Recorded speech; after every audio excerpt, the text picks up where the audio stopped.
салом ба кулли ҳамватанон, ба кулли бародарон, кулли мусулмонони рӯи дунё. рӯзи саиди ҷумъа ба ҳаматон муборак бошад. дӯстони азиз, ман тасмим гирифтам ки гапҳои нагуфтама баҳри тамошобино бигӯм. ва ин гапи ман дахл дора ҳама одамода ки ниёзманданд, худшона ниёзманд мегиранд. дигар ҳама намуча мо ҳама одамо қати вохӯрдастем ҳами шабу рӯзо. барои чӣ гапҳоро хостум ки бигӯм? охи ҳози айни ҳол ман барои чӣ хостум бигӯм?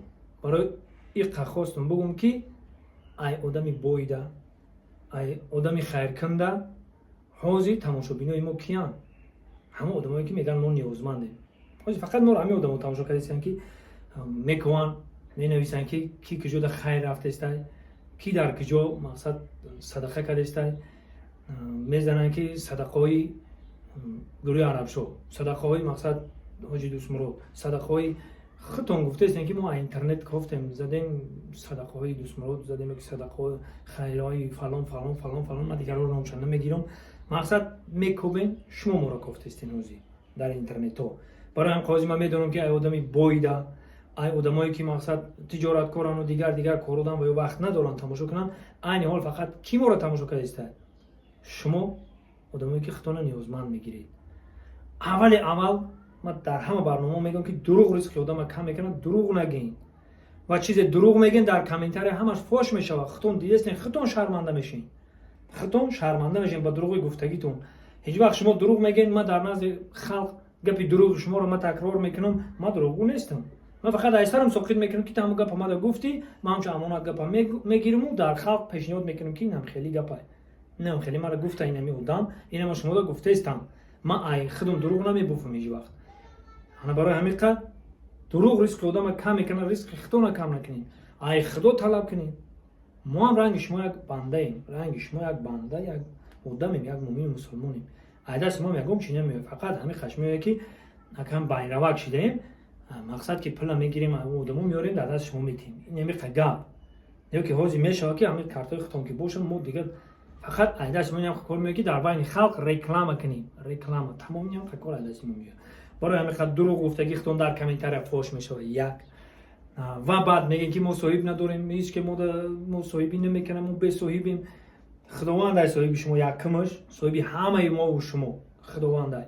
мо соҳиб надорем. чиқар соҳиб ки надорем? ман ҳамин касе нама пафтагим 1 2 3 4 проблема кардагиад. ман ҳеҷ ке надорум, вои мара ҳеҷ ке нигоҳ намекунам, на соҳиб дорум, на ота дорум, на шавҳар дорум, на оча дорум, на духтар дорум, на фарзанд дорум. занакои калон мепартоем, фарзандошон пайдо мешаванд. алло бигӯ далид ко чай май вай фалон фалон чуба пафти ман дар россия май хел бенангу беномус нестам, мара бачо дар иҷа мара ҳама ҳаққора доранд, ҳама моро гуфтасан ки очата дар ютуб партофтиян. албатта очат маҷбур шида ки мара кофта ёфтан, ман партофтам. ё ки шавҳар кӯдакои мара ту чӣ ҳақ дорӣ мепартоӣ дар интернет? гуфт ки ота надорам. ман барои ҳам қапартам. метфаҳмем ки ту ота дора, ту оташони ёро нигоҳ мекунӣ, ҳеҷ вақт намепартам дар интернет. хуб хулоса ҳазор гапай ба соҳиботон пайдо мешавад. ба ҷангу ҷанҷол сари бебало мона дар бало мемонем. як мақол дар даҳам омад, намегӯм ваю ким ки дағдағаш дар сари ки ба меояд, дар сари мо мезанам ҳам дағдағаш. барои ҳамин илтимос бародарон, ҳамат хоҳиш мекунам, ин гап тоқа барои ҳама одамое ҳаст ки худшона ниёзманд мегиранд, вои мо ҳеҷ ки надорем, камбағалем. я тарзанг зад ака дар хонаи ман рости гапа бигӯм, як гангай ҳамира биё сёмка ки парту. охи хонаоеро медонам 3 та 4 та ганган. охай ганг мақсад ниёзманд дигар вай нест. аллакай вай шукри худо ай давлат пенса мегирад, ура давлат аллакай пенса мекунад.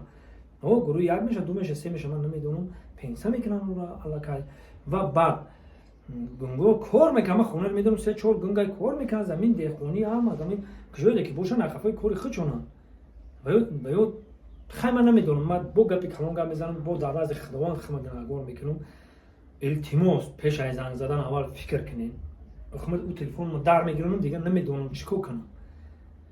ба гапи баланд гап мезанем, онҷа ҳамин асаб ки боло ки рафт, хун ки давлени боло рафт, ба гапи баланду паст гап мезанем, ба меша хафагарӣ, ба мегӯянд ина дӯстмурод мора ин хеле гап гуфт. бо дар ҳама ҷо мегӯянд ки ин хеле гуфт мора, ин хеле бо дар дили худтон гирифта наметавонед. мардак бояд ҳар як гапа маҳо мардакона гап мезанам ки эй намешава ҳамин кори ту, همین کاری تو با طلبات همین خیر با طلبات همین چی جوابگو نیستی نگم انا او مردک باشه که باید در دلش بخپه ای کجا دیگه پرسه وای مورانی خیلی گفت زنگ زدم اینی خیلی کردم زنگ زدم تلفنمون رو چور میکردم زنگ زدم یا منه ما ای چی میگیرم همین زنگ میاد زنگ میبردارم الو سلام علیکم خیلی التماس یا بالا خدا داد که اون فلان چرت زنگ زدم فلان یک گپ یا تنقید یا غیبت تو میکنه او فلان چرا اون مرا دیگه کجا غیرت میشه که من بخیزم فلان چرا زنگ زدیم اگه من نام نمیگیرم هم چند کسی هستن نمی همش هم میگیرن هم بولو سر کردگی تو پایون هم میگیرن اونش که ما زنگ میزنیم مورن خیلی میکنن مورو فلان میکنن مورو چور نمیکنن خیلی حقارت بول میکنن و فلان پای بیسمدون یا غیبت تو میکنن دیگه مجبوری که او را چور نکنی او یا مثلا هست که در دومزد میگه اون کسی اومد به تو غیبت دیگران رو گفت بدون که گپی تو رو برده بر دیگران میرسونه که ما معنیش گفتم همین خیلی هستن خیلی شیر ها بدون که کس اومد غیبت که در پیشت بدون که گپی تو رو در دیگران میرسونه این همین خیلی آدما همین خیلی تویفا همین خیلی عذر زیاد ای حمد عذر زیاد که کمتر گپای بلند رفت و پس رفت ای حمد عذر نیازمندان محترم در خاک پاتون صدقه پیش از زنگ زدن فکر کنین خودتون شرمنده نکنین یکم ما در هیچ گپ نیست ما ای کیو کردنم ده ای کلیپ کردنم ده ای صحنه چی حجوی کردنم ده ای دیگه کارو که یک قسال ما میکردم این مدد دیده آسان ترکه این مدد دیده آسانه که میرم تلفن میمونم خطی صحبت میکنم آسانه که یگم خینی مدد ندارم فقط همین کنیش کم ترک مونتاژ کردن ده مونتاژ میکنم در کانال میپرتم بعد آن همین گپی اساسی رو اومدیم وقتی که ما سیومکا میکنیم بناور میگیریم میپرتیم یه هفته پسش یا ماه پسش التماس و دلیل کردی چی پل نگذاشته اکا در کارتم نمیخواد استودیو زنگ میزنن گپای قبلی میگن التماس و دلیل که آن بعد چیکار میکنیم وقتی شما میانی کانال ما رو میشکنیم وقتی که ما دلیل میکنیم چند کسی که برای لایک موندگه پول کانال ما ای همو چی میشه و دلیل میشه دیگه ما ویدیو نه میپرتم دیگه پرسموتر نمیگیرم آن یک نیازمنده که در حقیقت نیاز داره او رو من میپرتم و بیچاره پرسموتر که نمیگیره لایک نمیگیره کلاس نمیگیره 5000 3000 ده میمونه 5000 آدم تماشا کردگی در 5200 میگذرن اونجا بعد انا با بیچاره میگن دیدی من 200 میگذشت من تقدیر من دارم که فلان بهمدون بابا یو خیلی دیگه شگم نزنم ایش خیلی بیگاب که خطونه اینم که آلرش کردستین خطونه دی ابرو کردستین خطونه مقصد همون نیازمندایی که در حقیقت نیازمندن یک زنگ بزنن من میفهمم علاقه من میفهمم که در حقیقت همین نیازمنده یعنی میرم میبینم این که کلبا و در خونه‌ش میبینم میفهمم که نیازمنده همین شما فکر نکنین که هر یک گپ به سوال و جواب او برادرایی که خیر کردن البته که او ته دل برای خدا خیر کردن او را خیرشون ان شاء الله تعالی قبول است خداوند او را میگه صدقه را دی بالای صدقه او قبول است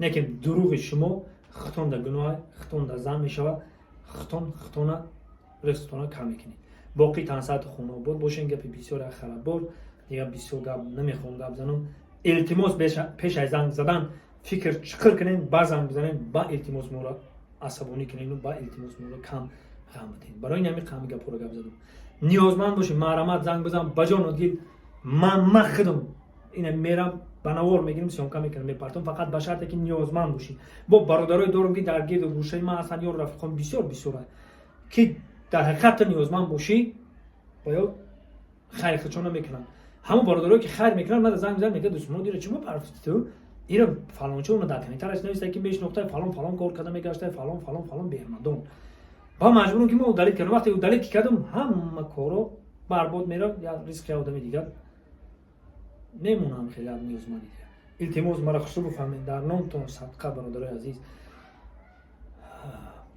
باقی تنسات خانواد باشه خداوندی بزرگ یگان نفر ما مسلمانان را نیازمند نکنه پیش دوست و دشمن سرخم نکنه الهی امین روزی سعید جمعه پاک و پروردگار و ملتی مرا خلق مرا هم سربلند بگردون مسلمانای روی دنیا را هم زبانای ما را هم خیلی در پناه خودت نگاهبان باش که پاک و پروردگار و سرخم دوست و دشمن نباشن همه وقت پیش کارشان شده باشه سربلند و خانه آباد باشن الله اکبر زنده باشن و انا که میگذاریم طرف خشیاشده طرف خوشیاش در که جای گپ اومد گپ میزنم.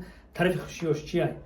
طرف خوشیاش همیه که گل دخترکای زیبایی که ما را میگن که بیا بنوار بگی بنوار میگیریم، قریب که علاقه چند نفری را که ما بنوار گرفتیم صاحب شوهر شدن، صاحب خونه شدن. خیلی زمانی بود که گازت رکلامشون میکرد، گذشت تو زمان ها. زمانی بود که رادیو رکلامشون میکرد، گذشت تو زمان ها. رادیو و زمانی بود که تلویزیون رکلامشون میکرد، گذشت تو زمان ها. حاضی زمان اینترنت اومده. خیلی بیچاره خودشون پیشکش میکنن، میگن که سرپناه داشته باشین. او خیلی شما بفهمین برادرای تماشاگی، سرپناه کیه؟ چیه؟ سرپناه گفتم یک آدم میره میخواهن که سرپناهشون باشه، خانه در کنه زندگیشون رو پیش ببره. همه نیازمندن که یک سرپناه داشته باشه. میگم ایمینوی خانه سرپناه شده نمیتونه برادر. خیلی یک سرپناه، یک شوهر، یک مقصد طور سری کودکاشون باید باشه که یک نفر. برای همین یا خودشون رکلام میکنن در قشل خوان در دیوتر نیست که نمیبینشون، مقصد دیهشون خورده، دیه هموده، مقصد نیست هموده که ایرا بزنی بگیره اصلا دیگه جدا بیزن. مقصد خیلی زندگی هر خلاف زنی هر خش بندگی که دیگه زنیاتش دیوانه کسر شده، دیگه زنیاتش نمیزوه، زنیاتش فلان فلان فلان فلان به مردم زنیاتش زندگیش کله چه زندگی اومد نکنه همین خیلی برای همو میخوان که چون چکنن مقصد رکلام کنن و به شهر برن. ما شکر خدا میگم که چندین آدمایی رو کردم علاقه 95% صاحب شوهر شدن. این خداوند بزرگ در نام اعمال ما که نوشته و گردانه ما شکر میگیم این دنیا و دنیامون آباد بگردانه. بازم تنصت خون آباد باشه، در کجا باشه نباشه، خداوند یارو مددگارتون.